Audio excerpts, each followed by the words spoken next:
Saudi अरब 170 kilometre लंबी एक ऐसी मॉडर्न सिटी बनाने जा रहा है जिस पर ना तो गाड़ियां चलेंगी और ना ही इस पर कोई सड़क होगी। एकदम सीधी लाइन में बनने वाला यह दुनिया का पहला ऐसा शहर होने वाला है जिसे देखते ही हर किसी के मुंह से निकलेगा वाओ।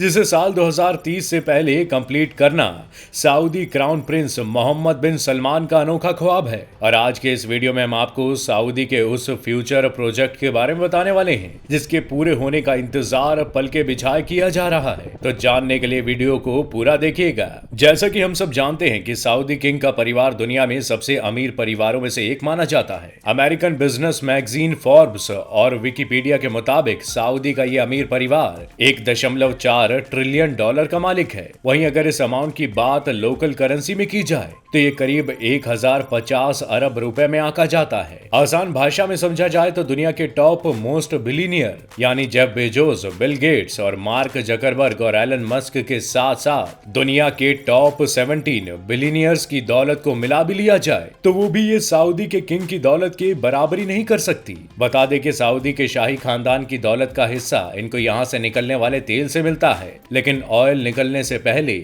सऊदी अरब सिर्फ रिलीजियस टूरिज्म पर डिपेंडेंट था। लेकिन साल 1938 में यहाँ पहली बार तेल निकाला गया था और देखते ही देखते पूरे सऊदी का जैसे नक्शा ही बदल गया। और यही नतीजा है कि आज सऊदी अमेरिका के बाद दूसरा सबसे बड़ा ऑयल प्रोड्यूस करता है, जो सिर्फ एक दिन में 1 करोड़ से भी ज्यादा ऑयल बैरल्स प्रोड्यूस करके 85 कंट्रीज को सेल करता है। पर इसमें ट्विस्ट तो तब आएगा जब ये पता चलेगा कि ये सब कुछ ऐसे ही नहीं चलने वाला। स्टैनफोर्ड यूनिवर्सिटी में की गई एक रिसर्च में सामने आया है कि जो क्रूड ऑयल हम पिछले 150 सालों से इस्तेमाल कर रहे हैं वो जल्दी ही खत्म होने वाला है। सिंपल भाषा में कहूं तो जमीन के नीचे दबा ऑयल रिसोर्स अब शायद बहुत दिनों तक नहीं बचेगा, या यूं कहिए कि इसके एंड होने की घड़ी आ गई है, क्योंकि ऐसा अंदाजा लगाया जा रहा है कि साल 2052 तक दुनिया में क्रूड ऑयल का सूखा पड़ना तय है। अब सवाल ये आता है कि अगर ऐसा होता है तो ये रॉयल फैमिली अपना गुजारा कैसे करेगी, और जैसे तैसे गुजारा भी कर लिया जाए तो जो शानो शौकत की जिंदगी ये जी रहे हैं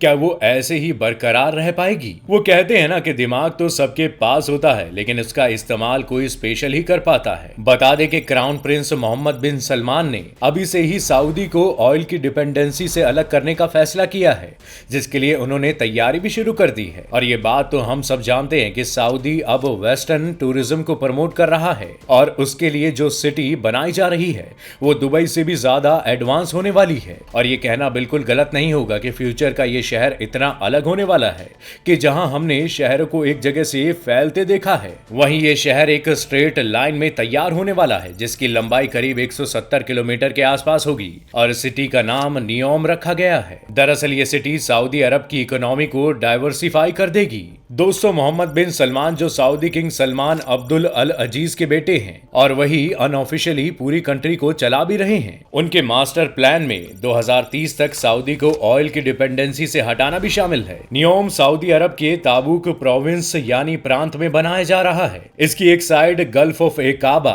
और दूसरी साइड रेड सी होगी, जबकि इसके करीब एक शहर भी है जिसे शर्म एल शेख कहते हैं, जिसकी दूरी सिर्फ 5 किलोमीटर है और इस शहर को पुअर हॉटस्पॉट माना जाता है। दोनों कंट्रीज के राजाओं का प्लान है कि शर्म अल शेख को एक ब्रिज के जरिए कनेक्ट किया जाएगा। सऊदी गवर्नमेंट की तरफ से नियोम का जो मैप तैयार किया गया है वो वाकई काबिले तारीफ है। और यही बात क्राउन प्रिंस कहते हैं कि लाइन सिटी के कई अनगिनत फायदे हैं जो कि दुनिया को नेक्स्ट लेवल पर ले जाने का एक रोल मॉडल बनकर उभरेगा। ये सिटी 3 लेवल पर फैली होगी जिसमें ग्राउंड लेवल, सर्विस लेवल और स्पाइन लेवल शामिल है। और खास बात यह है कि इसमें ग्राउंड लेवल पर ना तो कोई गाड़ी चलेगी और ना ही किसी सड़क को बनाया जाएगा, बल्कि इस लेवल को प्रकृति के लिए तैयार किया जाएगा। दूसरे लेवल को सर्विस लेयर का नाम दिया गया है जिसमें सारी कमर्शियल एक्टिविटी होगी जैसे शॉप, मल्टीनेशनल कंपनी और मॉल्स होंगे। इसी लेवल पर होंगी सड़कें और गाड़ियां भी इसी जगह पर रफ्तार भरेंगी। और नियोम का तीसरा लेवल इस सिटी की बैकबोन साबित होगा क्योंकि यहाँ ultra high speed transport system बनाया जाएगा जो लोगों को 170 किलोमीटर पर फैले शहर के कोने से दूसरे कोने पर सिर्फ 20 मिनट में पहुंचा देगा। ये शहर दूसरे शहरों के मुकाबले में एकदम अलग होगा क्योंकि इस पूरी सिटी में इलेक्ट्रिक सिस्टम, ट्रांसपोर्ट सिस्टम, यहाँ पर सब कुछ रिन्यूएबल एनर्जी के जरिए चलेगा। यानी जो तेल 2052 में खत्म होने वाला है वो नियोम के लिए 2030 के अंदर में खत्म हो जाएगा।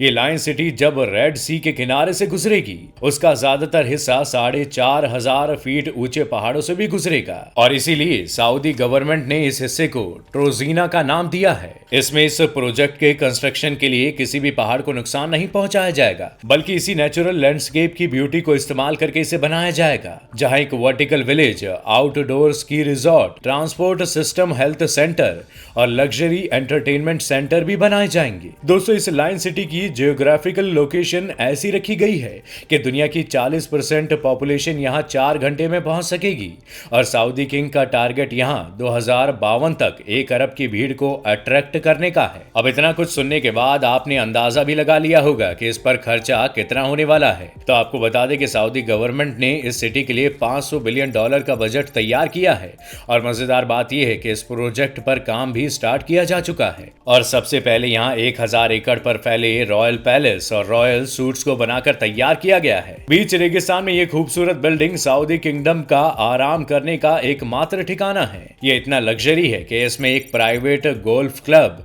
और एक प्राइवेट आइलैंड भी मौजूद है। इस सिटी के लिए एक एयरपोर्ट भी बनाया गया है जो साल 2019 से चलन में है, लेकिन ये फिलहाल कंस्ट्रक्शन टीम और दूसरे स्टाफ को सऊदी कैपिटल रियाद से नियोम लाने का काम करता है। सऊदी प्रिंस जहां इस प्रोजेक्ट को लेकर सीरियस है, वहीं इनके सामने काफी सारे चैलेंजेस हैं और इनकी तरफ से ये दावा किया जा रहा है कि नियोम सिटी 100% रिन्यूएबल एनर्जी पर चलेगी। लेकिन इसमें सवाल ये है कि पीने का पानी जो अभी फॉसिल फ्यूल के जरिए सी वाटर को फिल्टर करके इकट्ठा किया जाता है वो बगैर फ्यूल के कैसे मिलेगा, क्योंकि ये बात तो हम सबको मालूम है कि सऊदी अरब में फ्रेश वाटर की एक भी नदी नहीं है। ये सभी एक बड़ा सवाल बनकर सामने खड़ा है। लेकिन नियोम में फ्रेश वाटर जनरेट करने के लिए एक दूसरा मेथड अप्लाई किया जाएगा, जिसके लिए ग्लास से बना एक बहुत बड़ा क्लोव तैयार किया जा रहा है जिसे सी वाटर से भरा जाएगा और सोलर मिरर के जरिए ग्लास क्लोव को गर्म किया जाएगा, जिससे अंदर का पानी स्टीम बन के वाटर वेपर में कन्वर्ट होगा। तभी उसे पाइप्स के जरिए बाहर निकाल लिया जाएगा। नियोम के वाटर सेक्टर के सीईओ का मानना है कि इस तरह से हर दिन 5 करोड़ लीटर फ्रेश वाटर बनाया जा सकता है। रिवर्स ऑस्मोसिस और डीसैलिनेशन जैसी टेक्नोलॉजी के जरिए फ्रेश वाटर बनाने की कॉस्ट जहां 1000 लीटर $1 बनती है, वहीं ये कीमत सोलर डूम के जरिए 62% कम होकर सिर्फ 38 सेंट्स यानी 28 रुपए रह जाएगी। और अगर इसके एनर्जी सेक्टर की बात की जाए तो इस फ्यूचर मेगा सिटी की इलेक्ट्रिसिटी डिमांड पूरी करने के लिए 100% रिन्यूएबल सोर्सेज का इस्तेमाल किया जाएगा। जैसा कि हम सब जानते हैं कि सऊदी एक बेहद गर्म देश माना जाता है, जिसकी वजह से यहाँ की हवा भी काफी अच्छी होती है। इसलिए विंड टरबाइन की मदद से ऐसे प्लांट लगाए जाएंगे जो पानी और हवा को इलेक्ट्रोकेमिकल सेल की मदद से ग्रीन अमोनिया में कन्वर्ट करेंगे, जो कि काफी इफेक्टिव फ्यूल माना जाता है। और अब बात आती है सबसे अहम मुद्दे की, और वो है अल्ट्रा हाई स्पीड ट्रेन की, जिसका दुनिया में पहली बार इस्तेमाल होने वाला है। ये high speed train 482 kilometre per hour की स्पीड से ट्रेवल कराएगी, जिससे सिर्फ 20 मिनट के अंदर ये लाइन सिटी में एंटर करेगी। ये ट्रेन से जिस टनल में चलेंगी वहां हैवी मैग्नेट लगे होंगे जो ग्रीन इलेक्ट्रिसिटी की मदद से ट्रेन को पुश या स्टॉप कर सकेंगी। और तो और ये ट्रेन स्टार्ट होने के बाद 2 पहियों पर चलेगी, लेकिन बाद में ये पहिए हवा में उड़ जाएंगी, जिसके बाद अप्लाई होगा मैग्नेटिक फोर्स। और अब शायद आपको समझ आ रहा होगा कि इस सिटी को ऐसे क्यों बनाया जा रहा है, ताकि ट्रेन के सफर के दौरान किसी भी दिक्कत का सामना न करना पड़े।